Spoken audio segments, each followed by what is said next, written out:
আপনারা দিছে পরে বাইন্দার দিয়ে আমি চলেছি না পরে দেখে বাইন্দার মধ্যে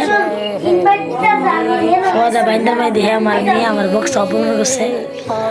বড় লোককে চাইতে ঘরে বের হ্যাঁ বড় লোক আছে তবে আমি আর কিছু বলছি না দুপুরে আবার আমাকে কান্দাছিলাম বাড়ি যাওয়ার জন্য আমার একটা বন্ধু আছে সাইফুল নামে একটা ছেলে মাহমুদুল ইসলাম আমার একটা বন্ধু লামি হাসান ওইটাছে তোরা কাটি কান্দিস না আমি আইব এরপরে থেকে আমার একটা বন্ধু আছে জাহিদুল আমি এর অনেক ভালোবাসতাম আমি বাসি না আমি হেরে ভালোবাসি না বাসি আমি ভালোবাসতাম নিজের মা বাবার ভালোবাস না বাসে গাইস আমি ভালোবাসতাম জাকারিয়ারে নিজে মনে হিসেবে ভালোবাসা মানুষটি মানতাম আজকে আমার সাথে কিতা বসছে আমি তোর ভালোবাসা জাকারিয়া আই লাভ একটু বন্ধু আল্লাহ